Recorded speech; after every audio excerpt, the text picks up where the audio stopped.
और जीव को यहाँ फंसाए रखने के लिए और परेशान करने के लिए इसने मन के को अपना एजेंट छोड़ रखा, आत्मा के साथ जोड़ दिया। गधे और गाय को एक ही रस्से से बांध दिया टाइट। अब दोनों के स्वभाव में बहुत अंतर होता है, गाय और गधे के। आत्मा गाय है, मन गधा है। इसकी सारी उल्टी नेचर है, आत्मा की नेचर इसके विपरीत है। वो सीधा साधा अपने अच्छे काम करना चाहता है, परमात्मा भक्ति चाहता है। तो पहले तो ये मन सारी बकवाद करवाता है। देखो भोजन कितना सुंदर आहार है, खाना बनाओ, रोटी बनाओ, हलवा बना लो, पूरी बना ले, कचौड़ी बना ले, सब्जी, दही, बड़े, किशमिश, काजू, सेब, संतरे, कितने सुंदर आहार है। लेकिन इसने कर्म बिगड़वाने से मतलब है बीड़ी पीपा होगा। जब बस सीख लेंगे एक दूसरे ने, कितना आग लगी सारे का। बताया बीड़ी पीने की चीज है, हुक्का पीने की वस्तु है। और ये मांस खाते हैं एक जीव को मार के, अंडे फोड़ के खाते हैं। अंडे का अंदर से निकला हुआ वो पदार्थ, उसको देख के भी उल्टी गिर जाए, ऐसा गंध है उसमें। और उसको मुंह का ला कर फोड़ के पी जाते हैं। और तेरा गजब है। तो ये मन सारे कुक्रम करवाता है, सुक्रम नहीं करवाता। और फिर जैसे कोई चोरी करता है, कोई डाके मारता है, कोई हत्याएं कर देता स्वार्थवश पैसे के लालच में, और फिर उसको भोगने पड़ते हैं। अब ये काल क्या कहता है कि मैंने तो एक न्यायाधीश बैठा रखे है और उसको आदेश दे दिया है कि जो जैसे कर्म करे वैसे फल दे दे। अब ये कर्म तो आप गलत करवा देता है और फिर सजा का पात्र प्राणी खुद होता है।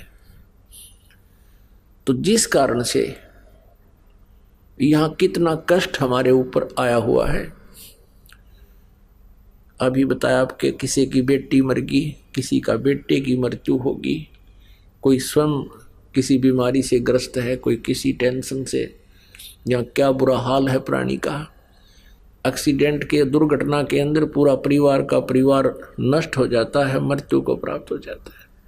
किसी को कैंसर है, कोई किसी रोग से ग्रस्त है, कोई किसी टेंशन से ग्रस्त है। इस स्थिति को देखकर क्या यहाँ के भगवान को, क्या यहाँ के मालिक को भगवान कह सकते हैं? क्या ये परमात्मा कहने योग्य है? कभी नहीं। ये परमात्मा नहीं है। परमात्मा का अर्थ है जो दुख ना दे, सुख ही सुख दे। इसलिए श्रीमद् भगवत गीता अध्याय नंबर 15 के श्लोक नंबर 16 और 17 में 3 प्रभुओं की पहचान बताई। 3 पुरुष, सरपुरुष और अक्षर पुरुष तो ये नासवान है, इनके अंतर्गत जितने प्राणी वो भी नासवान है, ये भी दुखी हैं। जन्म मृत्यु जहाँ वहाँ दुख ही दुख है। फिर 17वें श्लोक में कहा 15वें के में कि उत्तम पुरुषत्व अन्य, वो दयालु भगवान, वो श्रेष्ठ प्रभु। उत्तम पुरुष, उत्तम माने अच्छा, अच्छा भगवान। तो इससे सिद्ध है कि ऊपर वाले अच्छे नहीं है, इसलिए इसको पुरुषोत्तम कहा, उत्तम पुरुष कहा। और फिर कहा कि इसको परमात्मा कहा जाता है, इसको परमात्मा कहा जाता है। उत्तम पुरुष तो अन्य परमात्मा इति उदाहरतः, ये परमात्मा कहलाता है। यह लोकत्रय आविश्य विवर्ती अवैश्वर है। ये तीनों लोकों में प्रवेश करके सबका धारण पोषण करता है। ये है वास्तव में अविनाशी परमात्मा परमेश्वर। अब 15वें अध्याय के 16वें श्लोक में अक्षर पुरुष लिखा है। अक्षर पुरुष, अक्षर का अर्थ सर माने नासवान, सर पुरुष तो ये ब्रह्म है, किस ब्रह्मांड का स्वामी, जिसे ज्योति निरंजन काल भी कहते हैं। और अक्षर पुरुष का अर्थ होता है अविनाशी प्रभु। अक्षर का अर्थ अविनाशी होता है, लेकिन ये फिर नासवान भी कहे हैं, इनके और इनके अंतर्गत जितने प्राणी सबका सब नाशवान है। अब जैसे और फिर कहा 15 में जाके 17वें श्लोक में गीता जी में कि उत्तम पुरुषत्व ने परमात्मा इति उदाहरत, यह लोक त्रयमा विषय विवर्ती अवय ईश्वर, अवय माने अविनाशी, जिसका नाश ना हो। वास्तव में वो तीसरे नंबर का जो परम अक्षर ब्रह्म है, परम अक्षर पुरुष है, वो है अविनाशी। अक्षर पुरुष भी अविनाशी कहा, लेकिन यहाँ डिफाइन किया है गीता ज्ञानदाता ने, क्योंकि ये गॉड गिवन स्पिरिचुअल नॉलेज है जो इस ब्रह्म को दिया था परमात्मा ने वेदों में। वेदों वाला ज्ञान इस काल ने ब्रह्म ने स्वयं बोलना पड़ा उस माल्य के आदेश से। तो इसमें कहा कि वो है अवय ईश्वर है, अवय माने अविनाशी। अब अक्षर का भी अर्थ अविनाशी होता है, लेकिन ये कैसे अविनाशी अक्षर पुरुष कह दिया, इसका यहां थोड़ा सा विस्तार से विवरण देना पड़ेगा। जैसे सरपुरुष यानी ब्रह्म, सरब्रह्म, इसकी आयु कितनी है। अब एक ब्रह्मा जी की आयु सबसे पहले कैलकुलेट करते हैं।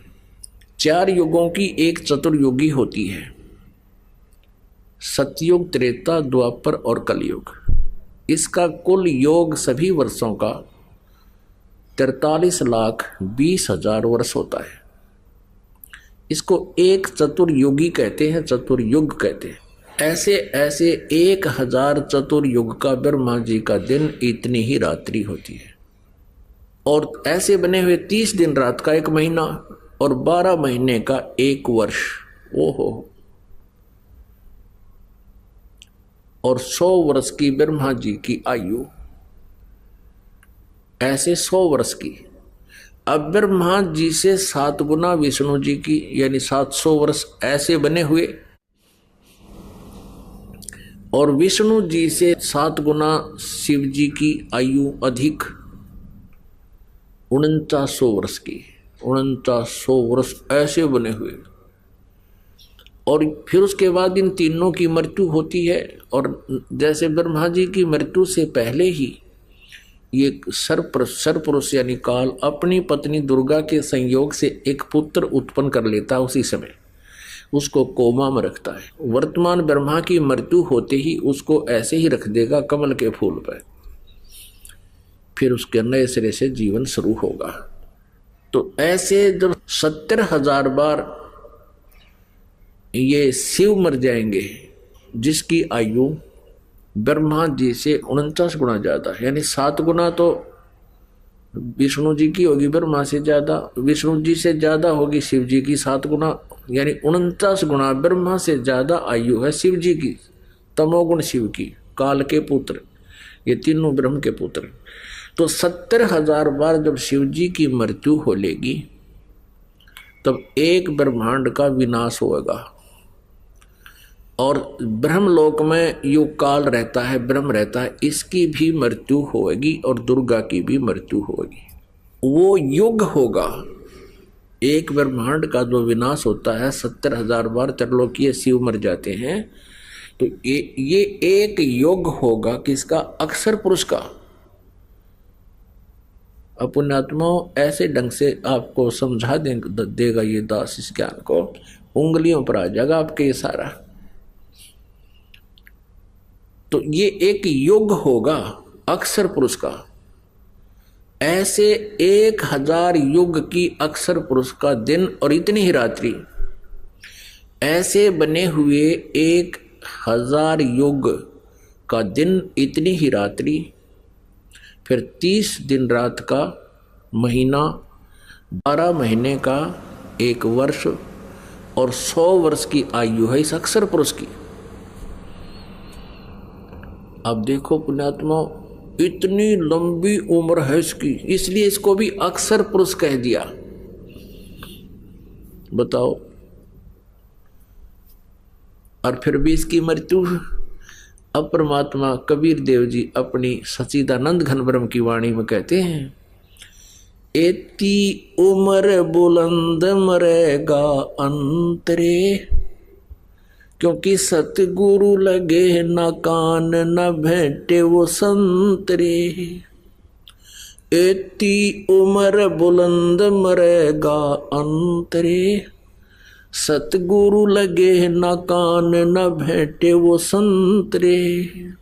परमेश्वर कबीर देव जी, सच्चिदानंद घन ब्रह्म जी स्वयं ही तत्वदर्शी संत की भूमिका करने आते हैं, तब अपनी अमृतवाणी में या उनसे जिनको वो मिलते हैं संतों को, वो संत अपनी अमृतवाणी में अच्छी आत्मा जो होती है वो क्या बताते हैं कि इतनी लंबी उम्र भी हो जाएगी तो भी अंत में मृत्यु होगी। क्यों होगी? क्योंकि सतगुरु लगे न कान न भेंटे वो संतरे। सतगुरु नहीं मिले, तत्वदर्शी संत नहीं मिले, सतगुरु नहीं मिले, जिस कारण से इतनी लंबी उम्र वाला व्यक्ति भी होगा कोई, उसकी भी मृत्यु होगी। तो यहां पुण्यात्माओं ये स्पष्ट हो गया कि इसको अक्सर पुरुष इसलिए कहा है कि इसकी उम्र लंबी घनी है। जैसे एक तो सफेद मिट्टी चीनी होती है, जिसको चीनी का बोलते हैं, कप, वो तो अंडरस्टूड है, हाथ से छूट गया और पक्के फर्श पर गिर गया, गिरते टुकड़े टुकड़े हो जाएगा। ये सतिथि तो समझो सरपुरुष की, ब्रह्म की, और इसके अंतर्गत इतने प्राणी हैं, इनकी इतनी उम्र है। हालांकि हमारी दृष्टिकोण से तो बहुत लंबी उम्र है इनकी। ब्रह्मा जी का एक दिन 1000 चतुर्युग का, एक चतुर्युग में हमारे वर्ष यहाँ के 43,20,000 और फिर 100 वर्ष की उम्र उसकी, वो तरह जो, और फिर भी इनकी उस पूर्ण परमात्मा और अन्य उस तुलना से क्या बताते हैं, ये तो ऐसी उम्र है ब्रह्म तक की, इसकी सतिथि इनकी बॉडी की समझो ये चीनी का बना हुआ प्लेट होया करें, प्लेट है, कटोरी हो, कप है, और अक्सर पुरुष समझो स्टील की बॉडी है इसकी, ये समझ लो, चाय पीने का कप समझ लो। अब वो गिर जा तो टूटे नहीं, जल्दी सी वो खराब हो नहीं क्योंकि स्टील है, लेकिन स्टील को भी जंग लगेगा, इस्पात को भी जंग लगेगा, उसका समय बहुत लंबा होता है। इसलिए इसको अविनाशी इसको भी कह दिया, लेकिन ये वास्तव में अविनाशी नहीं है, इसका विनाश होगा। और अक्सर पुरुष तो उत्तम पुरुषत्व अन्य है। अब तीसरी धातु सोना होती है, स्वर्ण, गोल्ड। अब उसको ना जर लगे ना कुछ हो, कितने वर्ष रखे रखो, तो ऐसे इन भगवानों की सतिथि से परिचित होने के लिए अब इसको अक्सर पुरुष कहा है। गीता अध्याय नंबर 15 के श्लोक नंबर 16 में सरपुरुष और अक्सर पुरुष, सरपुरुष ये ब्रह्म है, अक्सर पुरुष ये परब्रह्म है जो सात संग ब्रह्मांड का स्वामी है। इसको अक्सर माने अविनाशी भगवान कह दिया, लेकिन फिर बताया कि इनकी मृत्यु है, इनकी भी, इनके अंतर्गत जितने प्राणी सबके स्थूल शरीर नाशवान है, जीवात्मा मरती नहीं। 15वें अध्याय के 17वें श्लोक में कहा है कि उत्तम पुरुषत्व ने परमात्मा इति उदाहरते ये लोग तरम अविश्य विभर्ति अवय ईश्वर है, वो है वास्तव में अविनाशी परमात्मा है। गीता जी अध्याय नंबर 8 के श्लोक नंबर 17 में कहा है कि ब्रह्म ने, यानी इस परब्रह्म को यहां ब्रह्म ने कहा है, उस परब्रह्म के, यहां ब्रह्मा का नहीं, इन्होंने उसका अर्थ ब्रह्मा का रखा, गलत किया है।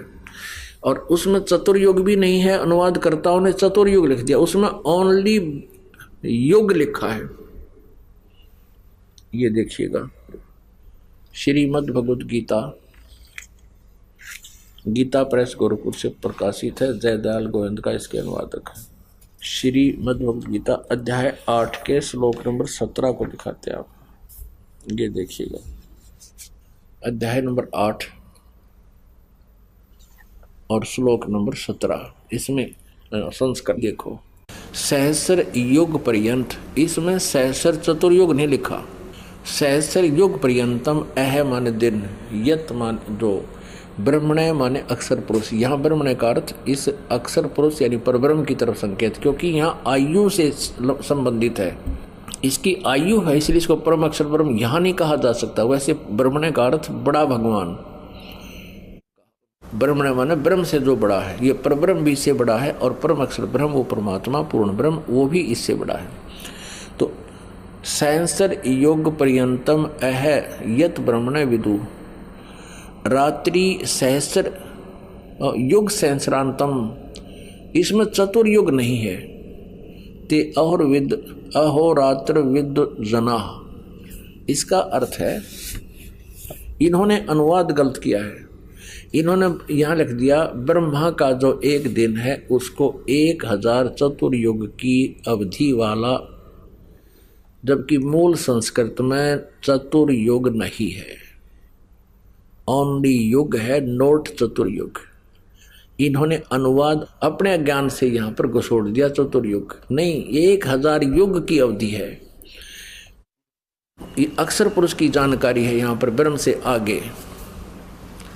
और इतनी ही रात्रि भी 1000 चतुर्युग नहीं है, ओनली युग सहस्रांतम, सहस्र माने 1000 युग के अंत वाला, अवधि वाला, 1000 युग की अवधि वाली रात्रि है। और जो व्यक्ति तत्व से जानता है वह योगी जन अहोरात्रविद, वो इसके सही भेद को जानता है, इस दिन रात को सही बता सकता है, जो तत्वदर्शी संत होगा। अब ये स्पष्ट हो गया कि इन्होंने अनुवाद में बहुत गड़बड़ी कर रखी है अपनी अज्ञानता के कारण। यह चतुर्युग नहीं आना चाहिए। अब प्रश्न चल रहा है कि हम दयालु परमात्मा ने छोड़ के इस काल के लोक में आगे यो दयालु नहीं है। ये तो श्रीमद् भगवत गीता अध्याय नंबर 21 में अर्जुन कह रहा है कि हे भगवान, आप तो इन ऋषियों को भी खा रहे हो, आप देवताओं को भी खा रहे हो। और ये ऋषियों के समुदाय झुंड के झुंड हाथ जोड़े खड़े हैं आपके आगे, आपकी स्तुति कर रहे हैं स्तोत्रों के माध्यम से, वेदों के स्तोत्रों से, और आप मंगल कामना करते हैं कि बख्श दो बख्श दो। आप तो इनको भी खा रहे हो। अध्याय नंबर 11 के श्लोक नंबर 32 में गीता ज्ञानदाता श्री कृष्ण में प्रवेश करके कह रहा है कि मैं काल हूँ अर्जुन, और सबको खाने के लिए आया हूँ। और अर्जुन कहता है भगवान, कुछ तो आपकी जाड़ा में लटक रहे हो और कुछ को आप खा रहे हो, वो सब तो आपके मुंह में समा रहे हैं। ये खुद का मैं काल हूँ। अर्जुन का तुम तो उनको भी खा रहे हो जो आपकी स्तुति कर रहे हैं। पुण्यात्मा, जब तक हम इस काल के इंद्रजाल को नहीं समझाएंगे हम भक्ति नहीं कर सकते। हम यही इस काल के ही इस भूल भुलैया में, इसके ये इस चकाचौंध में यही भूले रहेंगे और जीवन व्यर्थ कर जाएंगे। परमात्मा के ज्ञान को समझकर फिर परमेश्वर कबीर देव जी की शरण में रहते हुए, मर्यादा में रहते हुए आप अपनी सच्ची भक्ति करते रहना। आपको यहाँ के सुख भी सबसे ज़्यादा मिलेंगे, लेकिन वो उतने ही देगा भगवान जितने आपको आवश्यक होंगे। तो ऐसे आप इसका करके देखना भक्ति भगवान सतपुरुष की। तो कहने का भाव ये है कि वो दयालु भगवान है और ये काल भगवान है जहां हम रह रहे हैं। और ये खुद भी कहता मैं सबको खाने के लिए आया हूं, मैं काल हूं, मैं प्रवर्त हुआ हूं। तो यहां कोई भी ऐसी व्यवस्था हमें नहीं लगती जिसके हम परमात्मा को दयालु कह सके, यहाँ के मालिक को। हम जिस आधार से ये कह सके ये भगवान दयालु है, और कोई दयालुता भी करता है तो वो परमेश्वर पूर्ण ब्रह्म ही यहाँ आता है, हमें विधि बताते हैं और उनके अनुसार हम यहाँ क्रिया करते हैं। तो इस काल का जो नियम है वो भी स्थिर हो जाता है। काल का नियम है कि जिसकी जितनी आयु निर्धारित है उसकी मृत्यु उस समय निश्चित होगी, और जिसको कोई आपत्ति आनी है उसके प्रारब्ध में संस्कार में है तो वो भी उसने भोगनी ही पड़ेगी। और पूर्ण परमात्मा सतपुरुष कबीर देव जी की शरण में इस दास के माध्यम से यथार्थ मंत्र का जाप करते हुए मर्यादा में रहोगे, आप जी के ऊपर कोई आपत्ति आपके प्रारब्ध वाली नहीं आएगी। और आपकी मृत्यु होनी हो आपके संस्कार में, वह मृत्यु भी नहीं होगी। तो ये है दयालु परमात्मा पूर्ण ब्रह्म। इस काल के आपत्ति वाले जो इसके हथियार हैं, जो इसके नियम हैं, उनको भी स्टेबल कर देगा, स्थिर कर देगा, जाम कर देगा। अब यहाँ कुछ एक भक्त कहते हैं कि भगवान को दयालु कहते हैं, यहाँ बुरा हाल हाहाकार में चली है, दयालु कैसा हुआ? जिस लोक में ये कष्ट नहीं है वो परमात्मा वहां का मालिक है, और वहां जाने के बाद आपको कोई कष्ट नहीं होगा। जरा मरण मोक्षाय मम आश्रित यतंती, ये ब्रह्म तत्विदु अखिल अध्यात्म कृष्णम, सभी कर्मों को और सभी अध्यात्म को जो जानता है और तत्ब्रह्म को जो जान चुका है, वो जरा मरण मोक्षाय यतंती, वे जरा और मरण से छुटकारे के लिए ही प्रयत्न करते हैं। मेरे इस ज्ञान को आश्रय करके कि तत्वदर्शी संत की खोज करो। तत्वदर्शी संत फिर बताएगा ये ज्ञान जो दास आपको बता रहा है, उस परमात्मा को, तत्ब्रह्म को, परम अक्षर ब्रह्म की महिमा को जान करके फिर तो केवल जरा और मरण से छुटकारे का प्रयत्न ही करेंगे। अब यहां जरा माने बुढ़ापा। आज जो युवा हैं और जो आज वृद्ध हैं, अब उन युवाओं को ये ध्यान नहीं कि ये जो आज वृद्ध हैं ये भी कभी युवा थे, और आज इनसे उठकर बैठा नहीं जाता। कभी कोई पीड़ा, कभी कोई आंखों में कष्ट, कभी दांतों में दुख, कभी सिर में दर्द, कभी पिंडी भड़के, कभी कमर दर्द, कभी बाई होगी, कभी कफ हो गया, कभी पित्त बढ़ गई, सौ समस्याएं होती हैं। तो यहाँ परमात्मा बताते हैं कि सबसे बड़ा कहर इस प्राणी पर वृद्ध अवस्था होता है, और दूसरा कहर मृत्यु, और दोनों ही किसी को गंवारा नहीं, कोई नहीं चाहता दोनों को, और दोनों कंपलसरी। मृत्यु तो कंपलसरी है ही, बुढ़ापा ना आवे पहले मर जा तो और घना दुख, छोटे छोटे बालक रह जा, तो यहाँ कहर ही कहर है। तो यहाँ उस सतलोक में जाने के बाद ना बुढ़ापा है ना मृत्यु है, दोनों कहर टल गए। ना ही कोई कष्ट है ना कोई काम है। कोई भी व्यक्ति नहीं चाहता मैं काम करूं, यदि बिना किए काम उसको कुछ मिल जावे तो क्या जरूरत है उसने हाथ पैर मारने की। अब हम बच्चों को पढ़ाते हैं, इसलिए पढ़ाते हैं, और बच्चे भी इसी उद्देश्य से पढ़ते हैं, पढ़ करके हम अफसर लग जाएंगे या अधिकारी कर्मचारी लग जाएंगे, हमने ये कठिन काम ना करना पड़े। सभी ये चाहते हैं, पानी भी ना पीना पड़े, पहने वाले नौकर हों। तो कहने का भाव ये है कि ये व्यवस्था नकली है और असली व्यवस्था सतलोक में है। कोई काम नहीं, किसी चीज का अभाव नहीं, सदा बाहर वहाँ पेड़ वृक्ष, काजू किस्म, सेब संतरे फल, सदा बाहर वहाँ पर बाग बने हुए हैं। वहाँ का जल और दूध कभी समाप्त नहीं होता, खराब नहीं होता। समुद्र के समुद्र भरे हैं, जैसे गंगा का जल जो है सतलोक से आया हुआ है। ये एक एग्जाम्पल है कि ये कभी खराब नहीं होता, आप कितने वर्ष रख लो। और हम इस परमात्मा की वाणी, कबीर वाणी, और जिस कबीर साहिब ने जो वाणी गरीबदास साहिब जी को दिया, वो ज्ञान, उस अमर वाणी का हम पाठ करते हैं। और वहाँ यहाँ सिंपल जल रखते हैं, साधारण यहाँ का हम जो डेली पीते हैं उस जल को रख देते हैं। परमात्मा की इस वाणी के मंत्र चलते हैं, सत्संग के वचन होते हैं, उसके ऊपर सब मंत्रित होता है। वो उस जल को आप रख दीजिए, एक तरफ रख दीजिए गंगा का जल, एक तरफ ये अमृत जल रखती है। उस परमात्मा की वाणी से सिंपल जल भी वैसा ही बन जाता है। हमारे पास अब भी एक माई ने ला कर दिया, जब हम घर घर पाठ किया करते थे जा करके, इतनी बड़ी बोतल है 2 लीटर की हमारे पास रखी है अभी। सन 1997 में उसका पाठ किया था, 1997, 14 वर्ष हो गए, और आज तक वो ज्यों का त्यों है। तो सतलोक में उस परमात्मा की सतिथि है, उपस्थिति है, जिसकी यहाँ भी वाणी से इसे गंदे लोक में भी अमृत बन जाता है, सिंपल जल। वही ये जल अमृत गंगा वाला जल वहां से आया हुआ है। तो प्रसंग चल रहा है कि हम ये दयालु परमात्मा नहीं है। दयालु परमात्मा सतलोक वाला है, वहां जाने के बाद आपको कोई कष्ट नहीं होगा।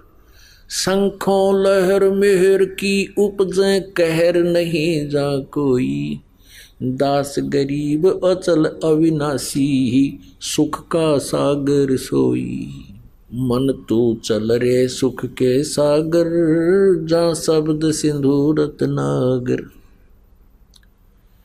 आत्म परमात्मा आकर कहते हैं, ए मन तू यहाँ क्यों उलझ रहा है काल के लोक में।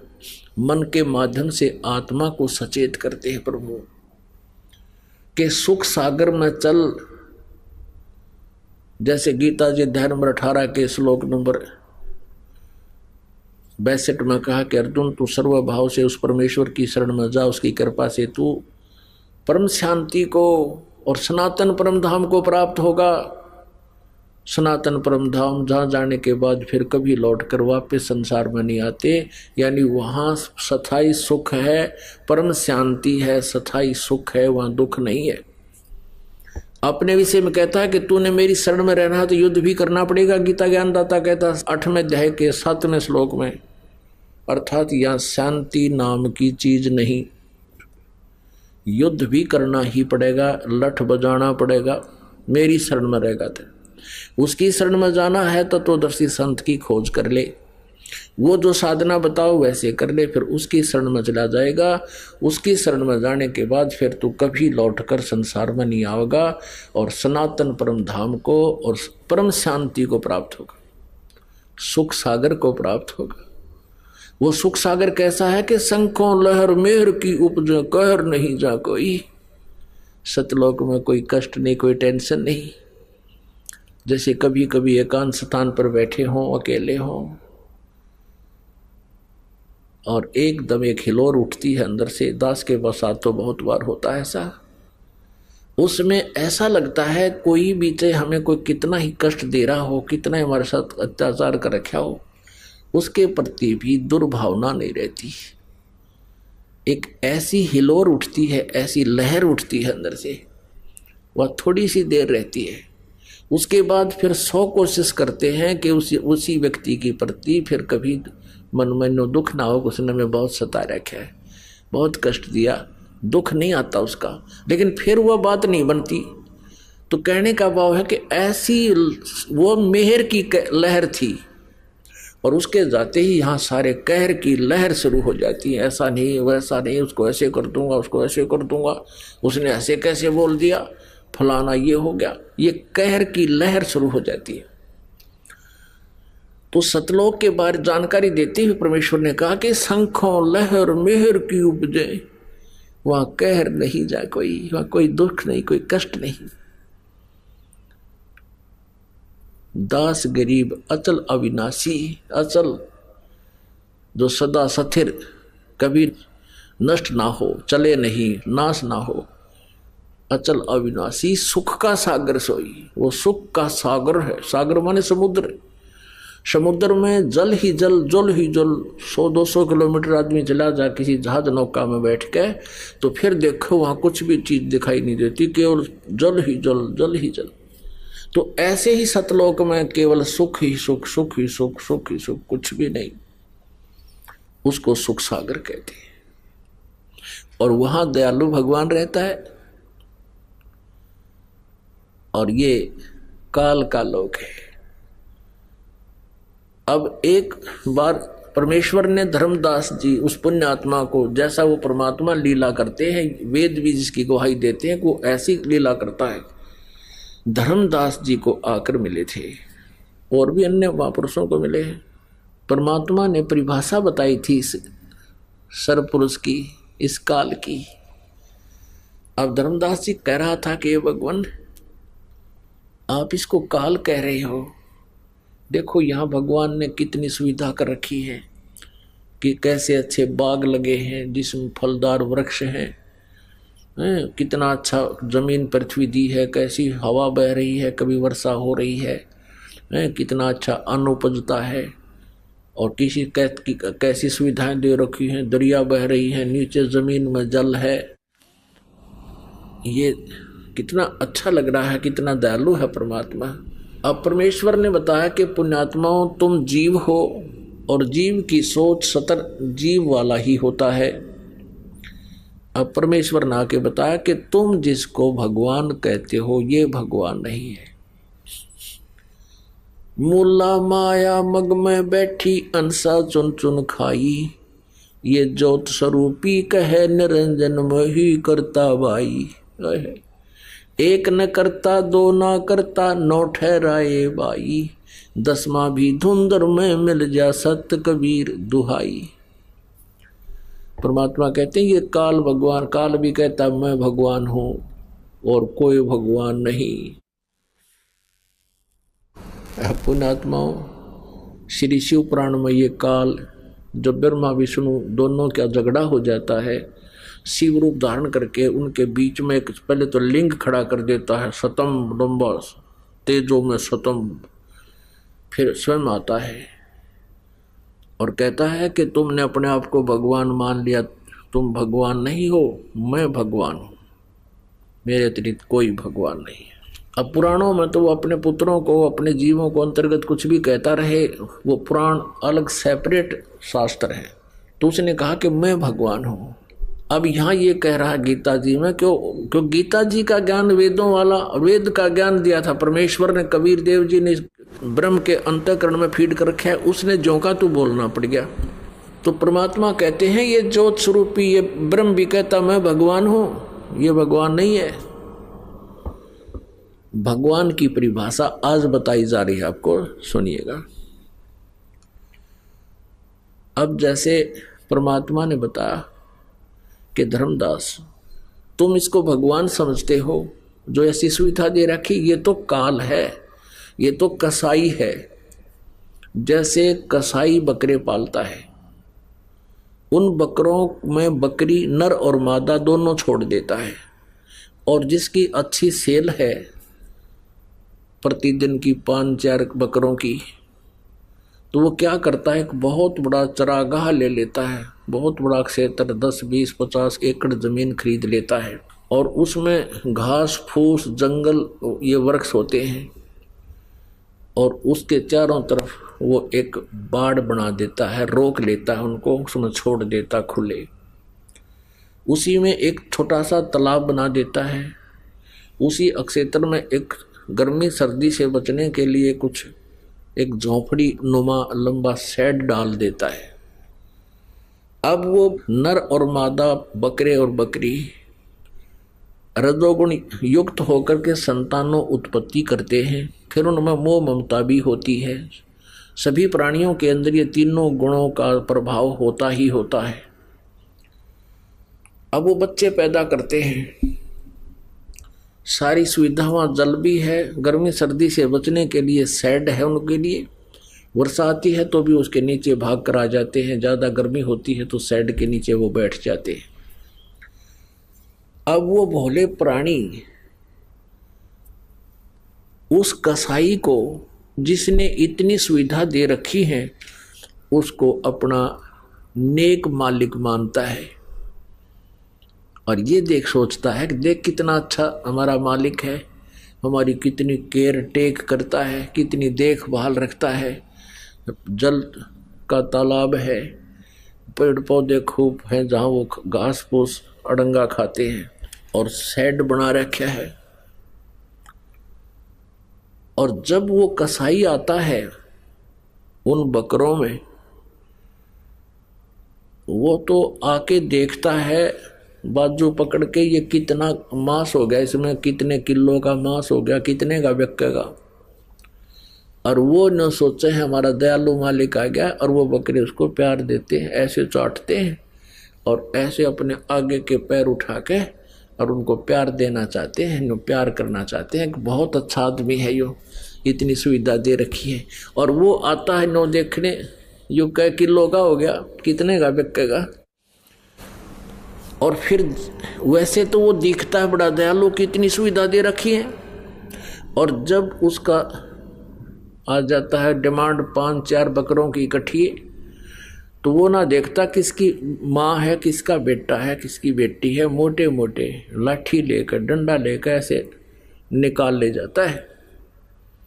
और जाके कटवा के अपना उल्लू सीधा कर लेता है, कुछ खुद का खाता है और बाकियों को बेच देता है।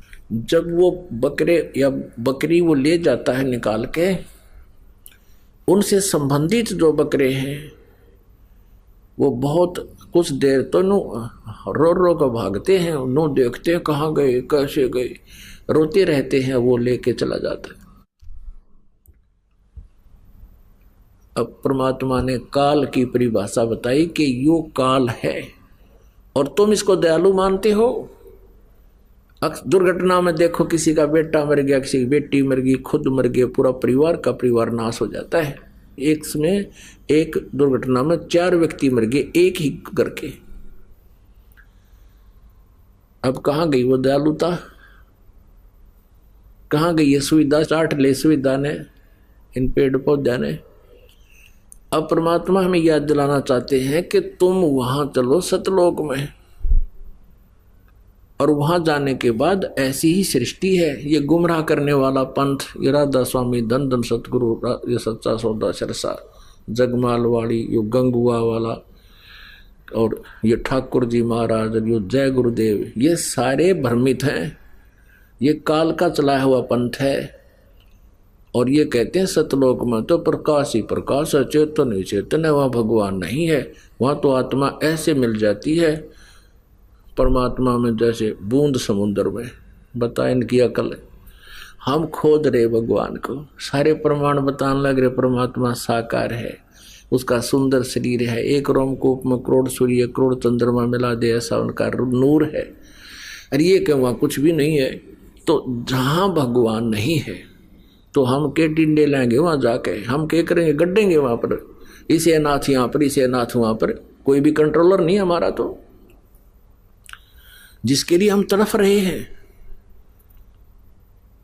जिसके दर्शनार्थ हम भगवान के दर्शन हो जाए, तो पुण्यात्मा ये वहाँ निराकार बताएं तो कौन जा भाई वहाँ पर। सपने में भी ना सोचा कोई जाने की बात करी, मारे मेडिटेशन ला ले सुबह शाम 2.5 घंटे। बता जहाँ भगवान नहीं और डूब का मरने वाली बात है तो क्यों बैठे हो 2.5 घंटे में भी, क्यों समय वेस्ट कर रहे हो अपना। ऐसी गंदी जगह जाना चाहते हो जहाँ आदमी जानते डूब मरे। अब समुद्र में कोई कहे चलो तुम समुद्र में डूब कर मरो, मिल जाओ उस बूंद में, चलियो कोई सा बकवाद करने लग रहे। कोई ज्ञान नहीं, कोई सोच नहीं, अपनी अकल प्रयोग नहीं करते। तो वहाँ ऐसी ही सृष्टि है। लेकिन इस मटेरियल का अंतर है। ये तो मिट्टी का बना हुआ है और 5 तत्वों में लीन हो जाएगा जब ये अंत होगा। इसको फूंक दिया जाओ चाहे गाड़ दिया जाओ, एक दिन ये खत्म हो 500 तत्वों में लीन हो जाएगा। अब ये 5 तत्वों से बना हुआ है। इसमें कौन कौन से तत्व हैं? पृथ्वी, जल, अग्नि, वायु और आकाश। और कोई सा दिखा है इसमें? कितना सुंदर स्वरूप बन गया। ऐसे ही वहां एक तत्व से बना हुआ शरीर है, नूर से, और वो इतना सुंदर शरीर है। 16 सूर्य जितना प्रकाश हमारे शरीर का होगा जब हम सतलोक पहुंच जाएंगे। और परमात्मा के शरीर का जो ये बंदा जल के लगावा, इतना नूर है परमेश्वर सतपुरुष के शरीर का। करोड़ सूर्य करोड़ चंद्रमा एक रोमकूप के रोशनी के आगे फीके हैं। यानी उनका इतना नूर है, वो समर्थ है, वो सर्वशक्तिमान है, अमित औजा है। अमित औजा जिसकी शक्ति का कोई वार पार ना हो। और हम जीव हैं, आत्मा है, हम वहाँ हंस रूप में होंगे। हंस माने जैसे यहाँ मनुष्य कहते हैं, नर कहते हैं स्त्री और पुरुष को, तो वहाँ हंस कहते हैं। हंस माने जैसे यहाँ एक पक्षी का नाम हंस है जो किसी सरोवर पर होता है, वो बुगले जैसा होता है सफ़ेद, और बुगला मच्छी खाता है, कीड़े खाता है, और वो हंस नहीं खाता। हंस में एक और गुण है गॉड गिवन। 1 गिलास दूध में 1 गिलास पानी जल डाल दो, हंस के सामने रख दो, हंस उसमें से दूध पी लेगा, 1 गिलास जल को छोड़ देगा। दूध और पानी जिसने छान लिया और बुराई जिसने छोड़ दी, वो हंस कहलाता, वो पुण्यात्मा। अर्थात सब बुराइयों से दूर नेक आत्मा को हंस आत्मा कहते। तो वहाँ हंस रूप में हम होंगे और परमात्मा परम हंस है। आत्मा हंस और परमात्मा परमहंस, यानी वो परमहंस है, वो परमात्मा है, वो श्रेष्ठ आत्मा, वो श्रेष्ठ है, वो दयालु है। तो यहां गीता जी अध्याय नंबर 15 के श्लोक नंबर 17 में कहा कि उत्तम पुरुषत्व अन्य परमात्मा इति उदाहरते, उसको भगवान कहा जाता है, वो है परमात्मा। पुण्यात्मा, ये अमृत ज्ञान है, ये तत्व ज्ञान है, ये सत्यनारायण कथा है। सत्यनारायण का अर्थ होता है अविनाशी परमात्मा। हम विष्णु जी को सत्यनारायण कहा करते हैं। बता, इनकी तो बहुत कम आयु है। आपने देख ली इन परमात्मा, इन भगवानों की आयु की कैलकुलेशन में भी आपने सुन लिया। और परम अक्षर ब्रह्म की कोई आयु नहीं, वो तो अजर अमर हैं, सृष्टि से पहले भी वही थे, उसी ने सृष्टि रची है।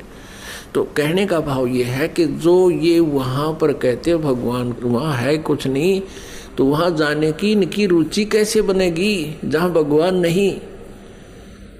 अब कोई कहे कि सतलोक आश्रम वाला चलो और वहाँ गुरुजी है, गुरुजी नहीं है, वहाँ तो सिर्फ प्रकाश ही प्रकाश है, ट्यूब जड़े हैं। अरे फिर टिंडे लेना आओगे तुम, क्या करोगे इस ट्यूब बन देखने, गुरुजी तो निराकार हैं। तो इनकी ये सोच समझ लो। इतनी एक एग्जाम्पल देता हूँ, जो इन अज्ञानी संत, किसी की भी थ्योरी देख लो आप, किसी भी धर्म की देख लो, उनका लोकवेद दंत कथा ये बताता है कि परमात्मा निराकार है।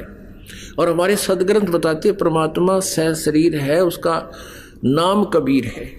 अब जैसे ईसा मसीह ने कहा था कि ए भोले श्रद्धालुओं, तुम जिन अपने गुरु पीरों को अच्छे आत्मा मानते हो, तुम्हारे पास आते हैं, तुम्हारे घरों पर आते हैं, तुम उनकी सेवा करते हो और वो बहुत प्यार से आपको समझाते हो, बहुत प्यार से रहते हैं, तुम इनको भेड़ समझ रहे हो। शरीफ ये भेड़िया हैं, ये तुम्हारे जीवन का नाश कर रहे हैं, तुम्हें बर्बाद कर रहे हैं। इस बात का विरोध कर दिया उन नकली गुरुओं ने और उस पुण्यात्मा को क्रश करवा कर छोड़ दिया। ऐसे जालिम है ये लोग। और इसी का कारण था क्रोथा कांड इन्होंने कराया। दास ने इनके अज्ञान की खाल तार दी, इनके अज्ञान का पर्दाफाश कर दिया। इन्होंने सोचा तुम तो कितने जोगे नहीं रहोगे, जनता भी थूकेगी, तुम किसे आचार्य थे, किसे तुम गुरु थे, तुमने कह का भी नहीं पता, वेदों का ना गीता का ना किसी और ज्ञान। तो इन्होंने अपना उस अज्ञान को बचाने के लिए इन कैसा जुल्म करवा दिया, क्रोथा कांड, आश्रम छिनवा लिया सीएम से मिलकर, जनता को भ्रमित करवा दिया, गलत प्रचार करवा के और झूठे केस बनवा दिए हमारे पे। लेकिन अब वो 500-600 वर्ष पुराना भारत नहीं है। शिक्षा का यही लाभ है, सब एजुकेटेड हैं, बहन भाई बेटे बुजुर्ग, और सभी समझते हैं अपने सदग्रंथों को, जिसका परिणाम है कि आज हम फिर आबाद हो गए, क्योंकि हमारे साथ परमात्मा है, परमेश्वर हमारे साथ है। उस परमेश्वर का चलाया हुआ ये पंथ है, ये मार्ग है। अब जैसे श्रीमद् भगवद गीता अध्याय नंबर 16 के श्लोक नंबर 23-24 में कहा कि जो शास्त्र विधि को त्याग कर मनमाना आचरण करते हैं, ना उनकी गति होती है, ना उनको सिद्धि प्राप्त होती है और न ही उनको कोई सुख होता है, अर्थात यूजलेस। इससे तेरे लिए अर्जुन 24वें श्लोक में 16वें अध्याय की गीता जी, इससे तेरे लिए कर्तव्य और अकर्तव्य की व्यवस्था में शास्त्र ही प्रमाण है। यानी जो साधना करनी चाहिए, जो ना करनी चाहिए, वो सदग्रंथ में जो लिखे हैं वही हम आप मान्य होनी चाहिए, अन्य नहीं। किसी की लोक वेद की कथा से स्वीकार ना करना। तो ये जितने भी गुरु जी थे अभी तक हमें लोक वेद सुनाया करते थे। तो ऐसी जो पुण्यात्मा पिछले जन्म की पुण्यात्माएं हैं, उनको मानव शरीर मिला है और वो परमात्मा की तरफ में भटक रहे हैं। उनमें से एक थे शेख फरीद जी, और वो बचपन से ही परमात्मा में बहुत, वैसे बचपन से ही मालिक साथ रहता है ऐसी आत्माओं के। सबको भगवान ढूंढते फिरते हैं, कहते हैं परमेश्वर गोता मारो स्वर्ग में और जा बैठो पाताल, कह कबीर ढूंढता फिरूं अपने हीरे माणिक लाल है। शेख फरीद जी थे मुसलमान धर्म में। वो पुण्यात्मा छोटे से थे, जब छोटे बालक नटखट गणे थे, शरारत बहुत किया करते थे। माता भी दुखी हो जाती थी, गली के बच्चों के साथ झगड़ा कराते, उल्हाने आया करते थे। अब माँ ने सोचा अब क्या करूं इस बालक को, क्योंकि आजकल तो बच्चे छोटे छोटे स्कूल भेज देते, माता पिता नर्सरी में दाखिल कराते हैं, वो बालक खिलाने के वहाँ से उनमें छोड़ दिए। पहले तो ऐसी कोई व्यवस्था नहीं थी, घर पे रहते, पिता खेतों में कहीं और अपना काम से चले जाते, कोई मजदूरी के लिए या कोई और, तो माता बच्चों की देखरेख वो स्वयं ही रखती थी। वो शरारत गणी करा करता, उलाने से तंग आ गई। उसने सोची कि इलाज करूं इसका। उसने कहा कि बेटा तू नमाज करया करे, अल्लाह की बंदगी किया करे। शेख फरीद छोटा सा बालक था, कहने लगा क्यों, किस लिए करूं, मुझे क्या मिलेगा। अब वो खजूर गणे खाया करता, खजूर। माता ने कहा कि अल्लाह तुझे खजूर देगा बेटा। बोला सचमुच माता, कहाँ, अल्लाह तुझे खजूर देगा। तो कहने लगा बता मुझे कैसे करना है। अब माता ने तो सोचा ठीक हो गया। अब माता ने कहा कि ले एक कपड़ा बिछा दिया, गद्दा गदला कोई बिछौना बिछा दिया। अब बेटा इस पे लेट जा, ऐसा आंखें बंद रखना, कभी ऐसे करना कभी ऐसे करना, और ये कहना अल्लाह मुझे खजूर दे, खुदा मुझे खजूर दे, ऐसे कहते रहना, आंखें नहीं खोलनी है। और जब तक मैं ना कहूँ आंखें नहीं खोलना, नहीं तो खजूर नहीं मिलेगा। जब माता का काम का समय होता, उसका बिछा दिया बिछोना और कहा बेटा ले प्रार्थना कर। अब वो लग गया अपना ऐसे करने, आंखें खोले नहीं। माँ ने क्या किया कि खजूर थोड़ा सा इतना सारा और 2 पत्तों के बीच में लपेट के उसके बिछोने के नीचे रखाई। अब वो माँ ने कहा कि आजा बेटा आंखें खोल दे। माँ का काम हो लिया, इतना वो बैठा रहा, घंटा और पौन घंटा जैसा भी। तो उठ के आ गया कि माँ आप तो झूठ बोलते थे, अल्लाह ने खजूर तो दिया नहीं मेरे को। माँ ने कहा बेटा भगवान ऐसे सरेआम नहीं रखता, वो छुपा कर देते हैं, देख तेरे बिछोने के नीचे कहीं जरूर अवश्य मिलेगा। उसने वो चद्दर उठा के देखी, खजूर पाया, कूदता फिरे, खावे खूब कूदे, सब न बतावे आज अल्लाह ने मेरे को खजूर दिया, अल्लाह ने मुझे खजूर दिया। फिर आते नु का माँ अब कब करनी है वह नमाज, जब वो खजूर उसका ख़त्म हो जा, एक अगले दिन फिर का माँ अब कब करना है वो। अब ऐसे माँ ने पा गया उसका तासीर, अकियो ठीक सेट हो गया। एक दिन क्या हुआ, वो खजूर रखना भूल गई और वो उठा, चद्दर उठाई, वहाँ परमात्मा ने रजा बख्शी, वो खजूर रख दिया ऐसे ही। और वो शेख फरीद खजूर खाता हुआ आ रहा है। जब उसकी माँ ने कह दिया कि आजा बेटा उठ ले, और उसको याद नहीं रहा कि मैं आज खजूर धरना भूल गई, तो उसने बड़ी चिंता हुई कि उन्हें कम्मा फिर कभी नहीं करे जे आज खजूर ना मिल लेते। घनी चिंतित होगी वह। उसने देखा वो खजूर खाता हुआ रहा है। माँ ने पूछा बेटा ये खजूर कहाँ से लाया तू। कहने लगा माँ प्रतिदिन अल्लाह दे के जाता है, मेरी चद्दर के नीचे मिलता है मुझे। कि सचमुच बता। हाँ देख यहाँ रखा था। अपने आत्माओं परमात्मा कहते हैं जो जन मेरी शरण में ताका हूँ मैं दास, और गेल गेल ला गया फिर जब लग धरती आकाश।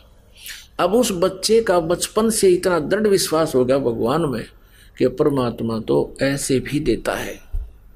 बड़ा होकर के वो बच्चा घर त्याग गया। घर त्याग गया तो उसने एक नकली गुरु मिल गया, उसमें सिद्धियां थी, आसपास के क्षेत्र में बड़ा बोलबाला था। वहां चला गया। वो फक्कड़ फकीर था, उसको फक्कड़ फकीर बोलते हैं जो अपने हिसाब से अलग साधनाएं करते हैं। एक तो जैसे हिंदू समाज में जो व्यवस्था है भाई गीता का पाठ कर ले, पुराणा का पाठ कर ले, व्रत राख लिए, मंदिर में माथा टेक लिया। एक तो ये साधना, एक दो संत हैं घर छोड़ जाते हैं, धूना ला कर बैठ जाते हैं, जंगलों में बैठ जाते हैं, वो अलग होते हैं, वो भी साधना ही कर रहे माने जाते हैं। ऐसा वो एक संत था, वहाँ चले गए। जैसा भी उस संत ने उस प्यारी आत्मा को मार्गदर्शन किया, वो दृढ़ होकर लग गया। आश्रम में रहने लगे, 8-7 भगत रहते थे। अब जो व्यक्ति घर से निकलकर आया है, घर भी त्याग दिया परमात्मा की तरफ में, फिर उसके पास शेष के रह गया। गुरु जी को परमात्मा तुल्य मान के उसके एक एक वचन का पालन करे, गुरुदेव की आज्ञा का पालन करे, गुरुदेव की क्रिया न नहीं देखे। और हम तत्व ज्ञान से परिचित ना होने से हम गुरु को अपने जैसा ही मान लेते हैं। अपने जैसा नहीं होता, आप जैसा होता तो आप ही सांग जोड़ लेते कि तजा करके। गुरु के ऊपर परमात्मा प्रसन्न होता है। लेकिन कौन से प्रभु का वो जो नुमाइंदा है? जो नर जाकी शरणा बसे ताको ताकी लाज, जल सोही मछली चढ़ जाए ये बह जाते गजराज। यानी जिस भी इष्ट की जो साधना करता है वो और सच्चे दिल से करता है, उसके ऊपर उसकी रजा होती है न्यारी। तो ऐसे ही शेख फरीद ने तो परमात्मा पाने के लिए समर्पण किया।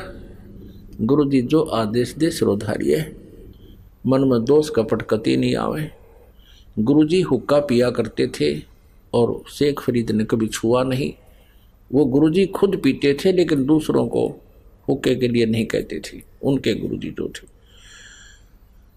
अब क्या था, वहाँ पर शेख फरीद अपने गुरु जी का कृपा पात्र हो गया, क्योंकि जैसे भी वो कहें उसमें कोई काम वो त्रुटि छोड़ा नहीं।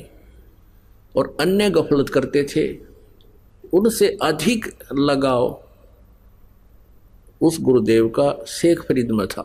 लगाव का मतलब ये है कि जैसे 4-5 सेवक हैं और जैसे गुरुजी कहता बेटा जल लाना, एक तो कहता लाऊं हो गुरुजी, और गेर का कंधे बतौलिया नान चला जा, स्नान चला गया, लाऊं हो गुरुजी, नाटे भी नहीं करे भी नहीं। अरे कहते ही दौड़ा आवे अकलो गुरुजी। तो अब गुरुजी उसी को कहेगा बार बार, एक उसको कैसे कहेगा? वो कवे नूर जाओ इधर ने। एक थोड़ा सा यहाँ एक चुटकुला सुनाते हैं। दो गुरु चेला थे, दो। शाम के समय गुरुजी ने कहा अपने शिष्य से कि बेटा देखना, सोने की तैयारी पकड़ के गुरुजी वृद्ध थे, लेट गए चारपाई पर। अब बेटा देखना बाहर वर्षा तो नहीं हो रही है। अब चेला इधर लेटा हुआ था, लेटा लेटा कहता गुरुजी हाँ वर्षा हो रही है। गुरुजी बोला रहा तू बाहर तक गया नहीं, तुझे क्या पता कि बिल्ली भीग का आई है, और बिल्ली की तो नाले में पड़ गई होता है, पानी के में जल के में।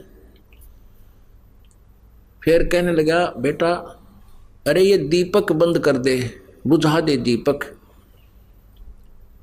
चेला बोला गुरुजी आंखें बंद कर लो, हो गया बंद।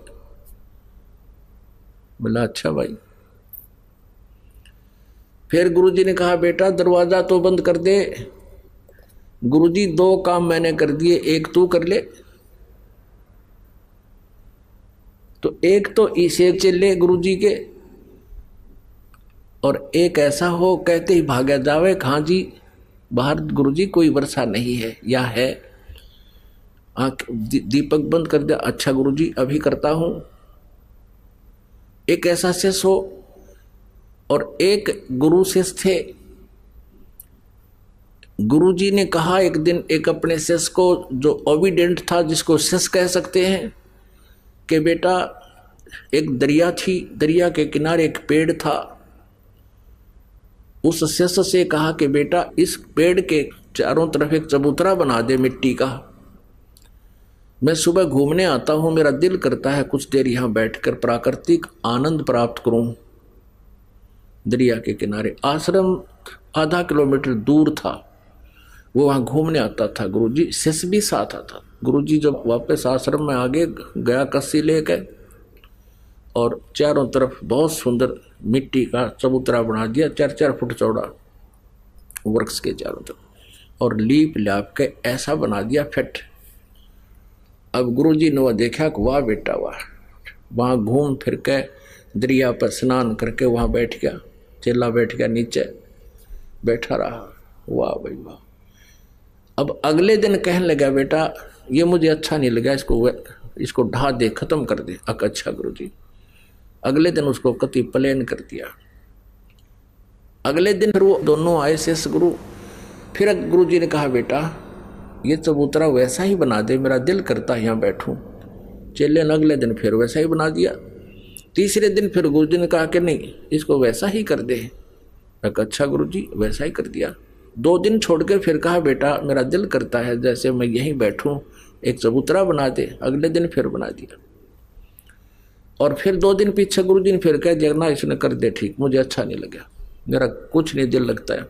तो एक और देखा करता वहां कोई पाली था, गवाला था, वो कहने लगा उस चेले ने, जब वो अगले दिन उसने ढाण आया, उसको प्लेन करना आया, कहने लगा अरे तेरा दिमाग खराब हो रहा है, इस बुढ़े का तो दिमाग खराब हो रहा है। एक दिन कहे बना दे, दूसरा दिन कहे ढा दे, हैं, और तू इसकी सारी बात मानता है। तो वो शेष बोला भाई इस मारे क्रियाक्रम तो तू परिचित को ना, या मेरी परीक्षा हो रही है भाई, और इस चबूतरे कुछ लेना देना को ना। तो कहने का भाव यह कि एक ऐसा शिष्य हो, तो वो ऐसे शिष्यों में तो था वो कौन, शेख फरीद। और दूसरे वो थे, 2 काम मना कर दिए गुरुजी, एक तू कर ले के जमा टूट रहे हैं तेरे। अब ऐसे ही बच्चे को कहा जाए बेटा ऐसा कर ले ऐसा कर ले, तो उनको ईर्षा होगी कि शेख फरीद को ज्यादा प्यार करते हैं। अब प्यार के करो, काम तो कराना ही है अपना। तो उन्होंने सोचा कि शेख फरीद की ऐसे वो करते हैं जिससे गुरुदेव के ये हृदय से उतर जा। उनको ये चिंता थी कि गुरुजी इस गद्दी का मालिक इसने बनावेंगे। भगवान पाने आ रहे हैं और फिर इसी कुबाड़ में उड़ जाए वो किसा हंस किसा संत है, गद्दी की भूख जिसमें है। शेख फरीद में वो नहीं थी, वो अपना कर्तव्य प्रयाण रहता था, अपने कर्तव्य को मुख्य समझता था। वो तो आया मालिक पाने के लिए था। तो उन्होंने एक स्कीम बनाई कि गुरु जी के हृदय से इसको उतारें, कोई ऐसी गलती हो जिससे गुरु जी से नाराज हो जाए। अब वहां क्या कर रखा था, सबको सेवा देने के उद्देश्य से एक एक दिन बांट रखे थे, 5-6 जितने भी शिष्य थे वहां पर। एक दिन एक शिष्य की ड्यूटी लगती थी, गुरुजी का सुबह से लेकर शाम तक सारे काम वही करेंगे, जैसे भोजन बनाना, खिलाना, कपड़े धोना, और वो हुक्का पिया करता, हुक्का पिलाना उसको, उसकी सफाई सफाई कर और काम अन्य कर देते थे। तो एक दिन शेख फरीद की ऐसे चल रही थी रूटीन, तो एक दिन उसकी सेवा आई और गुरुजी, क्योंकि ये तपस्वी होते हैं सिद्ध, और तपस्वी में तामस ज़्यादा होता, क्रोध बहुत होता है। वो गुरुजी क्या करता था कि रोटी खा के, खाना खा के हुक्का पीता था, शाम के समय भी और दोपहर को भी। शाम के समय एक दिन क्या हुआ कि शाम के समय शेख फरीद का दिन था सेवा करने का। उन्होंने सोचा दिन में तो इधर उधर से ये बना लेगा ओके की आग। क्या करता था वो गुरु, यदि खाना खाने के पश्चात हुक्का 5-10 मिनट में आ गया, लिया तो लिया, चला नहीं तो डंडा उठा गए उसके कई मारता था, और कई दिन उसको सेवा नहीं देता था, कई दिनों तक। इतना कुपित हो जाता था, हुक्के का इतना कसूता वो था एबी। अब इस बात का सबको पता था, तो अन्य जो शिष्य थे उन्होंने सोचा कि आज इसकी टर्न है और शाम के समय अग्नि को बुझा देंगे हम, जब ये खाना खिलाने जाएगा गुरु जी को। अब खाना बना के शेख फरीद जी क्या करते थे कि लकड़ी की कोले होते थे, उनको तैयार कर देते थे हुक्का भरने योग्य, आते ही हुक्का भर के गुरु जी को दे दूंगा, खाना खिला के आके 2 मिनट में 4-5 मिनट में दे देता था। अब खाना खुना खिला के आराम, तो वो आया, देखा पीछे से आग बुझ गई। आग थी नहीं उसमें, अग्नि नहीं थी, वर्षा के दिन थे। उसने सोचा भाई होगी आग बुझ गई होगी, नहीं ध्यान गया। उसने सोचा 1 किलोमीटर दूर है गांव, वहां धुआं उठ रहा था एक घर में, शाम का समय था। उसने सोचा आज तक की जितनी भी अब गुरुजी के प्रति आपकी गुडविल है वह खत्म होगी और तेरी भक्ति का नाश हो जाएगा। गुरुजी रुष्ट हो गए तो मेरे पल्ले कुछ नहीं रहेगा। ये सोच कर चलम उठा के ओके की स्पीड ठोक दी, फुल स्पीड तक गया जिस घर में धुआं उठ रहा था। और वो माई क्या कर रही थी, वर्षा के दिन थे, चूल्हे में अग्नि बालने का जलाने की प्रयत्न कर रही थी। कभी धुआं हो जा, कभी आंखों में धुआं आवे, पानी पड़े, यानी गिल्ला सापन होकर के वो आग जला रही थी। कभी बुझ जाती थी, कभी फिर जला रही थी, यानी उसने आग जला रखी थी ऐसे, वो दुखी हो रही थी। अब शेख फरीद कहा माई अग्नि देना, माई अग्नि देना। अब वह हो रही थी गुस्से में कि अग्नि डोना वाला आँख फुड़वा ले, आँख फूट गई मेरी, तो भी फुड़वा ले आँख, तब दूंगी अग्नि। अकेले माई चिमटा ले रहा था, आँख में गो के और वो आँख काट के दे दी। अकेले माई अब तो दे दे मुझे अग्नि। अब माई ने सोचा रे तेरा गुजर ने सचमुच आँख निकाल दी। वो डर गई, सारी चूल्हे की आग बाहर निकाल दी। किले महाराज जी ले जा। उनको पता था कि ये जिस आश्रम से आया है वो महात्मा बहुत सिद्ध पुरुष है, उसने जो वचन निकाल दिया तो तुम्हारे कुल का नाश हो जाएगा। वह डर गई। अब उसने कुछ नहीं कहा बेचारे ने। उसने क्या किया, अपना कपड़ा सा बांध लिया एक आँख के ऊपर के जो निकाली थी और अग्नि रख के, और फिर सपीटते भाग लिया। उधर गुरुजी ने देखा भी 2 मिनट हुई, 4 हुई, 5 होगी, 10 मिनट जब होगी, आवाज लगाई रहा शेख फरीद हुक्का भरला बेटा, आवाज नहीं आई। थोड़ी देर बाद से फिर लगाई आवाज, तीसरी आवाज फिर लगाई रहा काकित मर गया तू, शेख फरीद कहाँ मर गया तू आज। तब उसने सुनी गुरुजी तो भाई नाराज हो लिए, वो दूर से ही कहता आ गया गुरुजी, आ गया गुरुजी। बोला के बात होगी थी, गुरुदेव अग्नि बुझ गई आज और गांव से दौड़ के लाया। अका अच्छा बेटा कोई बात नहीं, रख दे। वो कब्र कहो तो पीगस हो गया और वो जाकर अपना एकांत में लेट गया। माई ने सोची जे अब जाऊंगी तब ना जाने महात्मा के कह देगा, सुबह तक कुछ उनका गुस्सा कम हो लेगा। उसने सोचा था यो चेला जाकर बताओगा, वो लाल पीला होया पाओगा। वह माई सुबेर है मटके के कापण पर ढक्कन पे वह आंख रख कर लेगी और कहने लगी महाराज जी मेरे पे गलती होगी। सारी कहानी बताई, ऐसे ऐसे आपका शिष्य गया था और आग अग्नि मांगे था और मैं दुखी हो रही थी महाराज जी, मेरे से गलती से निकल गया, तू आंख फुड़वा ले। आपके चेले ने आंख निकाल के दे दी या रखी। तो उसने सोचा रहे शेख फरीद गया था, वो बुलाओ भाई शेख फरीद। बात जाया कहाँ जी कि ये क्या कहानी है, क्या हो गया था बेटा। कुछ नहीं गुरुदेव, आपके होते क्या हो सकता आपके दास को। अरे ये माई क्या कह रही है। तब उसने कहा, माई कहने लगी सचमुच ये ऐसे आंख निकाला, ये पट्टी बांध रहा है गुरुदेव। बोला रहा सचमुच। गुरु कहने लगा खोल इस पट्टी को।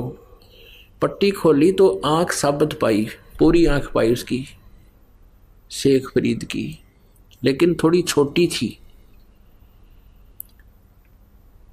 अब पुण्यात्माओं इस कहानी का, इस कथा का जो निष्कर्ष निकलेगा उस पर ध्यान देना। अब इतने सिद्ध पुरुष होकर भी वो मोक्ष प्राप्त नहीं थे, मोक्ष की साधना नहीं थी।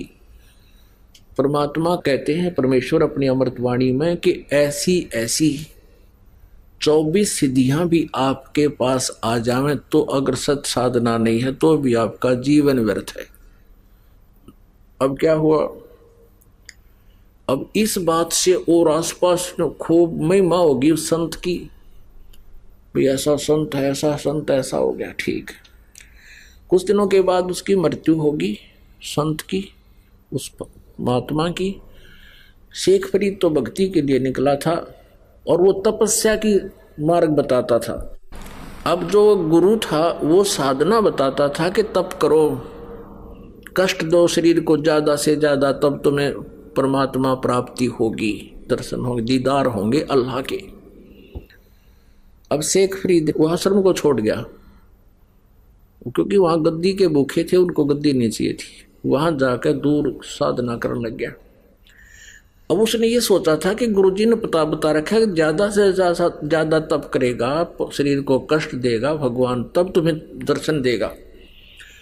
12 वर्ष में उसने 50 किलो अन्न खाया। 12 वर्ष में 50 किलो अन्न। अब देख लो पुण्यात्माओं, एक दिन का कै ग्राम पड़ेगा उसने? एक दिन में 360 वर्ष, और 12 वर्ष में देख लो कितना होगा। अब पुण्यात्माओं, ऐसा अल्पाहार करने से उसका शरीर कमजोर घना हो गया, और बाहर बैठे तो कौवे आ जा उसको मृत समझकर उसकी आंखों को खाने के लिए। और कौवों से वो कहता, शेख फरीद जब कौवे आकर बैठ के माथे पे हाथ पर अल्लाह नहीं नो बढ़िया, बाहर लेटा हुआ। कभी कुएं में 12 वर्ष लटका करता वो, 12 वर्ष कुएं में लटका उल्टा, ऊपर वृक्ष की डाले का रस्सा बांध के, पैरों का बांध के नीचे लटकन लाया गया। 12 वर्ष तक कुएं में लटका हो। कभी कभी बाहर आ जाता था, थोड़ा बहुत घूम फिर लेता, फिर लटक जाता था।